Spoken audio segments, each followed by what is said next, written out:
Hi hello എല്ലാവർക്കും നമ്മുടെ പുതിയൊരു വീഡിയോയിലേക്ക് സ്വാഗതം. അപ്പോൾ പുതിയൊരു വീഡിയോ എന്ന് പറയാനില്ല കേട്ടോ. ഇത് ഞങ്ങൾ സ്റ്റാഫ് ടൂർ പോയ കാന്തല്ലൂർ മറയൂർ യാത്രയുടെ രണ്ടാമത്തെ ഭാഗമാണ് കേട്ടോ. കാരണം അത് വീഡിയോ കുറേ ലെങ്തി ആയതുകൊണ്ട് തന്നെ നമുക്ക് അപ്ലോഡ് ചെയ്യാനുള്ള ബുദ്ധിമുട്ടുകളൊക്കെ ഉണ്ട്. അപ്പോൾ ബാക്കി ഭാഗമാണ് ഈ ഒരു വീഡിയോയിൽ വരുന്നത്. അപ്പോൾ ഞങ്ങൾ ഇതിന് ശേഷം നമ്മൾ ആ വാട്ടർഫോൾസൊക്കെ കഴിഞ്ഞതിന് ശേഷം മറയൂർ ശർക്കര ഉണ്ടാക്കുന്ന ഒരു സ്ഥലത്തേക്കാണ് പോയത്. അപ്പോൾ ശർക്കര ഉണ്ടാകുന്ന ഒരു പ്രോസസ്സ് എന്തായാലും ഡയറക്റ്റ് നമുക്ക് കാണാൻ സാധിച്ചു. അപ്പോൾ ഈ കാണുന്ന പോലെ വലിയൊരു പാത്രത്തിൽ വെച്ചുകൊണ്ടാണ് കരിമ്പിൻ്റെ ആ ഒരു ജ്യൂസിനെ തിളപ്പിച്ച് കുറുക്കിയെടുക്കുകയാണ് ചെയ്യുന്നത്. അപ്പോൾ കരിമ്പിൻ്റെ ജ്യൂസ് എടുക്കുന്നതോടൊപ്പം തന്നെ കരിമ്പിൻ്റെ ആ ഒരു വേസ്റ്റ് അടുപ്പ് കത്തിക്കാനും അവർ ഉപയോഗിക്കുന്നുണ്ട് കേട്ടോ. അപ്പോൾ ഈ ഒരു പാത്രത്തിൽ നിറച്ച് ഈ ഒരു ജ്യൂസാണുള്ളത്. അപ്പോൾ അതിനെ നന്നായിട്ട് തിളപ്പിച്ച് തിളപ്പിച്ച് വറ്റിച്ചെടുക്കുമ്പോഴാണ് നമുക്ക് ഈ ശർക്കര കിട്ടുന്നത്. അപ്പോൾ ഇങ്ങനെ പാകമായിട്ടുള്ള ശർക്കര അപ്പുറത്ത് ഒരു ചേട്ടൻ നിന്നിട്ട് ഇങ്ങനെ കോരി റെഡിയാക്കുന്നുമുണ്ട്. അപ്പോൾ അതിനൊരു പ്രത്യേക സ്ഥലം പോലെ ഒരു തടം പോലെ എടുത്തിട്ട് അതിലാണ് ഈ ശർക്കരയൊക്കെ അവർ ഇളക്കി പൊടിയാക്കിയിട്ട് മാറ്റുന്നത്. ഇവിടെ നമുക്ക് ശർക്കര കിട്ടുന്നത് ഇങ്ങനെ ഉണ്ടകളായിട്ടാണ് കേട്ടോ, ഓരോ ഉരുളകളായിട്ടാണ് ഉണ്ടാക്കിയെടുക്കുന്നത്. പൊടിയായിട്ടും കിട്ടുന്നുണ്ട്. ഇവിടെ കുറച്ച് അച്ചിൽ ഇങ്ങനെ ആക്കി വെച്ചിട്ടുണ്ട്, ശർക്കരയുടെ ആ പാനി അച്ചിലാക്കി വെച്ചിട്ടുണ്ട്. അതാണ് ഈ ഒരു ട്രെയിൽ കാണുന്നത് കേട്ടോ. അപ്പോൾ പോയ കുറേ ആളുകളൊക്കെ അവിടെ വാങ്ങിയിട്ടുണ്ടായിരുന്നു. അപ്പോൾ വാങ്ങിയിരിക്കുക എന്ന് പറഞ്ഞാൽ അവിടെ മസാല ഉള്ള ശർക്കര, അതായത് ചുക്ക് കപ്പിയുടെ മിക്സുള്ള വരുന്നത് അങ്ങനത്തെയൊക്കെ നമുക്കവിടെ കിട്ടിയിട്ടുണ്ടായിരുന്നു കേട്ടോ. അത്യാവശ്യം റേറ്റ് കൂടുതലാണെന്നാണ് തോന്നിയത്. 120 രൂപ വരെയൊക്കെ ഒരു കിലോന് അവർ പറയുന്നുണ്ടായിരുന്നു. പിന്നെ അതിനോട് അടുത്ത് തന്നെ നമുക്ക് നല്ല ഫ്രഷ് കരിമ്പിൻ ജ്യൂസ് കിട്ടുന്ന ഒരു സ്ഥലം കൂടി ഉണ്ടായിരുന്നു കേട്ടോ. അപ്പം ഞാൻ ഈ ഒരു ഭാഗത്ത് ഇവരെല്ലാവരും ഇങ്ങനെ വാങ്ങിക്കൊണ്ടിരിക്കുകയായിരുന്നു. അപ്പോൾ അവിടെ ഒന്നും കൂടി ഒന്ന് പോയി നോക്കിയതാണ്. അപ്പോൾ ആ ശർക്കരയൊക്കെ നന്നായിട്ട് ആ ചേട്ടൻ നിന്ന് മിക്സാക്കി പൊടിച്ചെടുക്കുകയാണ് ചെയ്തിരിക്കുന്നത്. ഇനി ഇതിൽ നിന്നാണ് അവർ പൊടിയായിട്ടുള്ളത് പാക്കറ്റാക്കി വയ്ക്കുന്നത്. അല്ലാത്തതൊക്കെ ഓരോ അച്ചിൽ ഓരോ ഷേപ്പിലാക്കി എടുക്കുകയാണ് ചെയ്യുന്നത്. അപ്പോൾ അങ്ങനെ കുറച്ച് അതിൻ്റെ തൊട്ടപ്പുറത്ത് തന്നെയാണ് പോയി നോക്കുന്ന സമയത്ത് അവരുടെ ക്യാഷ് കൗണ്ടറും അതേപോലെ പാക്കറ്റുകളാക്കി വെച്ചിരിക്കുന്ന ഭാഗങ്ങളൊക്കെയാണ് കേട്ടോ ഇത്. അവിടെ നിന്ന് തൊട്ടപ്പുറത്ത് തന്നെ നമുക്ക് നല്ല ഫ്രഷ് കരിമ്പിൻ ജ്യൂസ് കിട്ടുന്നൊരു സ്ഥലം ഉണ്ടായിരുന്നു. അപ്പോൾ ഞാൻ അവിടെ പോയിട്ട് ഒരു ഗ്ലാസ്സിന് 30 രൂപയൊക്കെ ഉണ്ടായിരുന്നുള്ളൂ. അത് ലൈവായിട്ട് തന്നെ അപ്പം തന്നെ നമുക്കത് അവരടിച്ച് തരുന്നതാണ്. അപ്പോൾ ആ ജ്യൂസും കൂടി കുടിച്ചു. അപ്പോൾ വളരെ ടേസ്റ്റി ആയിരുന്നു കേട്ടോ. അപ്പോൾ ആ ഒരു ജ്യൂസും കൂടി കുടിച്ചതിന് ശേഷം നമ്മൾ അടുത്ത പരിപാടിയിലേക്കൊക്കെ പോയി. അപ്പോഴും നമ്മുടെ പർച്ചേസ് ചെയ്യുന്ന ആളുകൾ അവിടെ പർച്ചേസ് തുടർന്നുകൊണ്ടേയിരിക്കുകയാണ്. ഓരോരുത്തരായിട്ട് പലതരത്തിലും, കാരണം അവിടെ പലതരത്തിലുള്ള ശർക്കരയും പൊടികളും മസാല ഇട്ടതും അങ്ങനെയുള്ള കുറേ കാര്യങ്ങൾ കിട്ടിയപ്പം എല്ലാവർക്കും വളരെ ഹാപ്പിയായി. അപ്പോൾ കുറേ ആളുകളൊക്കെ അത് പർച്ചേസ് ചെയ്തു. അത് കഴിഞ്ഞ് ഞങ്ങളുടെ ജീപ്പൊക്കെ ഈ ഒരു വഴിയുടെ അരികിലാണ് നിർത്തിയിട്ടുണ്ടായിരുന്നത് കേട്ടോ. അപ്പോൾ ഇവിടെ കുറേ ഇങ്ങനെ ശർക്കര ഉണ്ടാക്കുന്ന ഫാക്ടറികളൊക്കെ ഉണ്ട്. ഞാൻ വിചാരിച്ചു വലിയൊരു സ്ഥലമൊക്കെ ആയിരിക്കുന്നത്, പക്ഷെ അത്ര വലിയ പ്രോസസ്സൊന്നുമില്ല. രണ്ട് കാര്യമുള്ളൂ. ഒന്ന് നന്നായിട്ട് ഈ ഒരു ജ്യൂസിനെ നമ്മൾ ഉരുക്കി, അതായത് അച്ചാക്കി പാകത്തിലാക്കുന്ന പോലെ കുറുക്കി എടുക്കുക എന്നുള്ളത് മാത്രമാണ് കേട്ടോ അതിൻ്റെ ഒരു പ്രോസസ്സുള്ളൂ.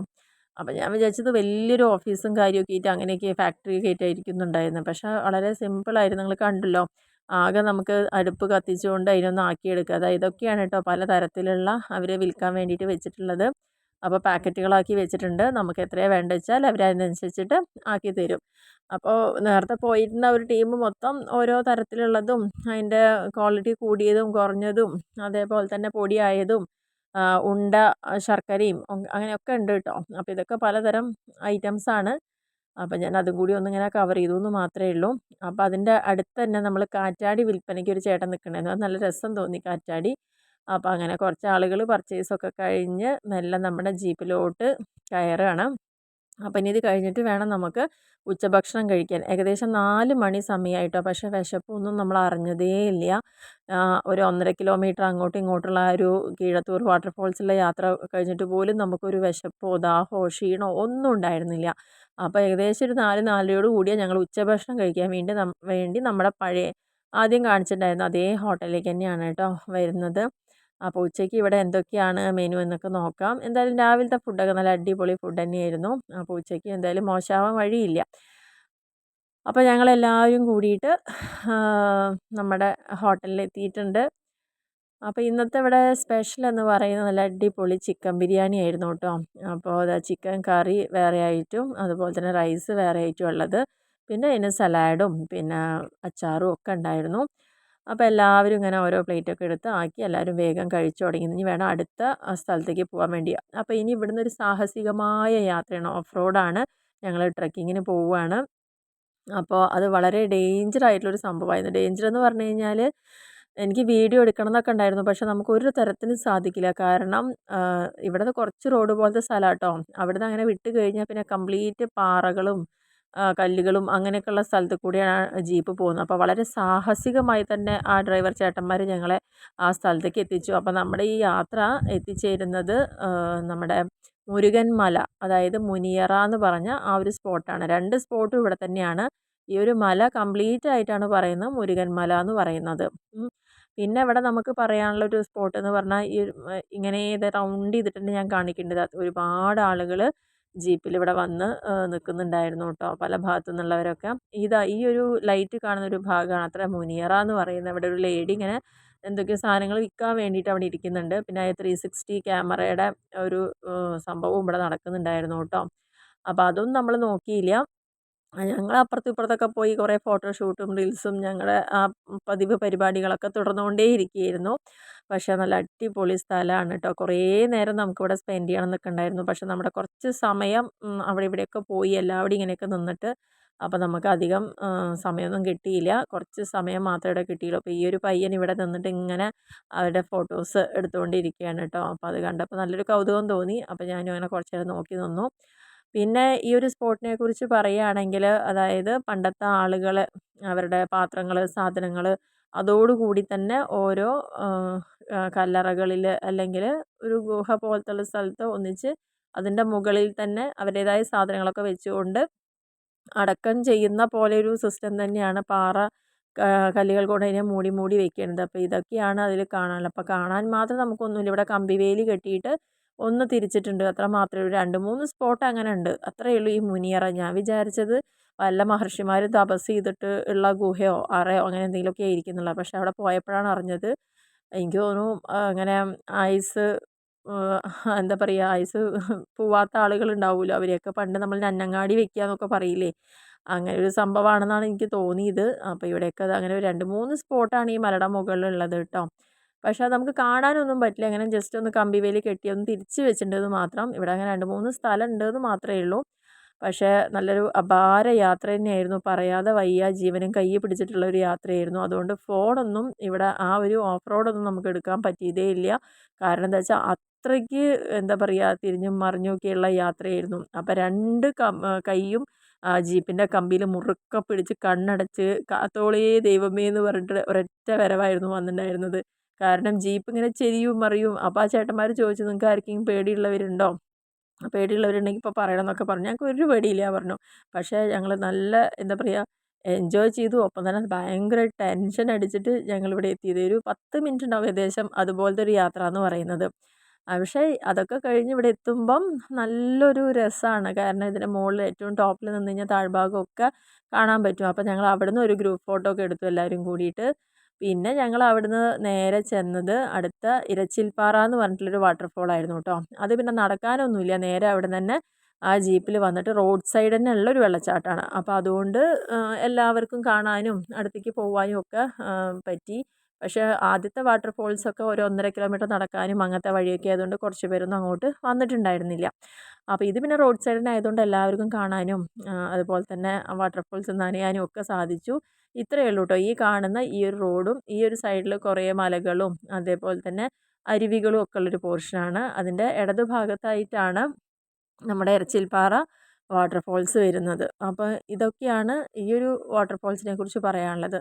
ഇനി ഇവിടുത്തെ ഒരു വാട്ടർഫോൾസ് എന്ന് പറഞ്ഞു കഴിഞ്ഞാൽ അത് വേറൊരു ലെവലുള്ള വാട്ടർഫോൾസാണ്. നല്ല നമ്മൾ നേരത്തെ കണ്ട പോലെ ഭയങ്കരമായിട്ട് കുത്തി ഒഴുകുന്ന വെള്ളം പോലെ അങ്ങനെയൊന്നും ഉണ്ടായിരുന്നില്ല. വളരെ ലൈറ്റായിട്ടാണ്. പക്ഷെ എന്നാലും അത് നനയുക എന്ന് പറയുന്നത് അത് വേറൊരു കൗതുകമായിരുന്നു.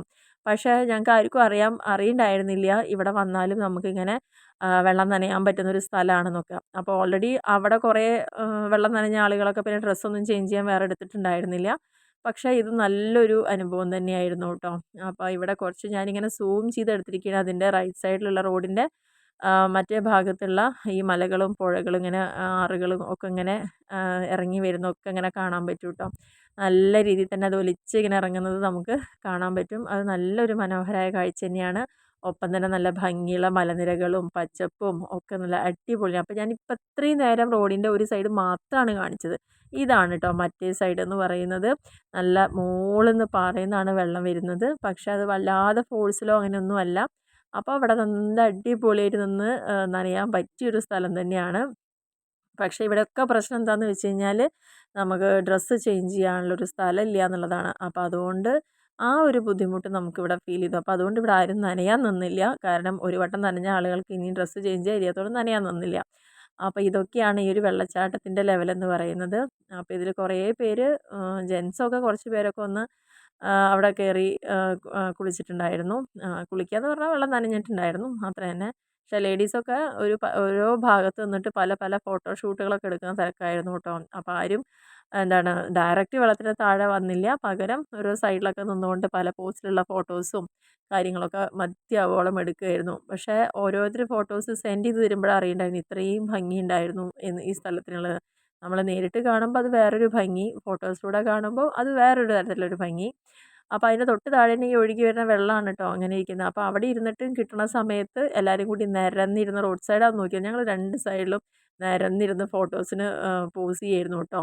ഇവിടുന്ന് ഞങ്ങൾക്ക് റീൽസൊക്കെ ചെയ്യണമെന്നുണ്ടായിരുന്നു. പക്ഷേ നടവഴി ആയതുകൊണ്ടും പിന്നെ ഇടയ്ക്ക് ജീപ്പും കാര്യങ്ങളൊക്കെ വരുമ്പോൾ റോഡ് വീതി കുറവാണ്. അപ്പോൾ അതുകൊണ്ട് ഞങ്ങൾക്ക് അങ്ങനെ ചെയ്യാനൊന്നും പറ്റിയില്ല. കുറച്ച് നേരമൊക്കെ ശ്രമിച്ച് നോക്കി, പക്ഷെ അതൊന്നും പറ്റിയില്ല. അപ്പോൾ ഇങ്ങനെയൊക്കെയാണ് ഞങ്ങളുടെ ഈ ഒരു വിശേഷങ്ങളെന്ന് പറയുന്നത്. അപ്പോൾ ഞാൻ പറയും ഇപ്പോൾ നിങ്ങൾക്ക് ഇത് കണ്ടാൽ മനസ്സിലാവുന്നുണ്ട് നടുവിൽ റോഡും രണ്ട് സൈഡുമായിട്ടുള്ള കാര്യങ്ങൾ മാത്രമാണ്. അപ്പോൾ റോഡ് സൈഡ് തന്നെ ആയതുകൊണ്ട് നമുക്ക് പിന്നെ റോഡ് വീതി കുറവായതുകൊണ്ടും വണ്ടികളൊക്കെ ഇഷ്ടംപോലെ പറഞ്ഞാൽ ഇതുപോലെ വന്ന ആളുകളുടെയൊക്കെ വണ്ടികൾ വരുന്നത് കൊണ്ടൊക്കെ നമുക്ക് ആ ഒരു ചെറിയൊരു ബുദ്ധിമുട്ടുണ്ടെന്ന് മാത്രമേ ഉള്ളൂ. കാരണം നിൽക്കാനായിട്ട് വേറെ പോർഷനൊന്നുമില്ല, സ്ഥലങ്ങളൊന്നുമില്ല. ഡയറക്റ്റ് ഈ ഒരു രണ്ട് സൈഡ് കലുങ്ക് പോലെ അതിനപ്പുറത്താണ് ഈ ഒരു വെള്ളച്ചാട്ടം വരുന്നത്. അപ്പോൾ ഇതാണ് നമ്മുടെ ഇരച്ചിൽപ്പാറ വാട്ടർഫോൾസ് എന്ന് പറയുന്നത്. കണ്ടോ ആ വെള്ളം മുകളിൽ നിന്ന് ഇങ്ങനെ വരുന്നതും താഴെ കുറച്ച് പേരൊക്കെ ഇറങ്ങിയിട്ട് ഇങ്ങനെ കുളിക്കുന്നുണ്ടായിരുന്നു. അപ്പോൾ നമ്മുടെ ഒപ്പം വന്നൊരു ചേട്ടനൊക്കെ ഇതേപോലെ തന്നെ അവർ ആ ഫുള്ള് നല്ല തണുത്ത വെള്ളമായിരുന്നു. കാരണം പാറയുടെ ഉള്ളിൽ നിന്ന് വരുന്ന വെള്ളത്തിന് പ്രത്യേകിച്ച് തണുപ്പ് കൂടുതലാണ് നമുക്ക് അറിയാമല്ലോ. പക്ഷെ നല്ലൊരു ഫ്രഷ് വാട്ടർ തന്നെയായിരുന്നു. പക്ഷെ ഞാനൊന്നും ആ വഴിക്കേ പോയില്ല കേട്ടോ. ഞാനൊക്കെ ഇതിങ്ങനെ ഈ പാലത്തിൻ്റെ ഇപ്പുറത്ത് നിന്നിട്ട് ഇങ്ങനെ ഫോട്ടോ എടുക്കുക മാത്രമേ ചെയ്തുള്ളൂ. എന്നിട്ട് അതൊക്കെ കൂടി കഴിഞ്ഞതിന് ശേഷം നമ്മുടെ ഹോട്ടലിൽ വീണ്ടും എത്തിയതിന് ശേഷം എല്ലാവരും നല്ല ചൂട് ചായയൊക്കെ കുടിക്കുകയായിരുന്നു. കാരണം അത്യാവശ്യം പറഞ്ഞില്ലേ ഇന്നൊരു വെയിൽ നമ്മൾ കണ്ടിട്ടേ ഇല്ല. കാരണം ഒരു ചെറിയ മൂടിയ കാലാവസ്ഥ. ചില ഭാഗങ്ങളിലൊക്കെ വൈകുന്നേരം ഇപ്പോൾ ആ മുനിയറ അവിടെയൊക്കെ നമുക്ക് പോയപ്പോൾ ശരിക്കും മഴയാണോ എന്ന് മനസ്സിലായില്ല, മഞ്ഞുതുള്ളിയാണോന്നും അറിയില്ല. ഇങ്ങനെ തുള്ളി തുള്ളിയായിട്ട് വീഴുന്നുണ്ടായിരുന്നു.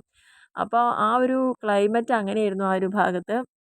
ഏകദേശം ഒരു 6:30 7 മണിയോട് അടുത്തായി കേട്ടോ ഞങ്ങൾ തിരിച്ച് വന്ന് ഈ ഒരു ചായയൊക്കെ കുടിക്കുമ്പോഴേക്കും. ഇനി വേണം ഞങ്ങൾക്ക് തിരിച്ച് യാത്ര പുറപ്പെടാൻ വേണ്ടിയിട്ട്.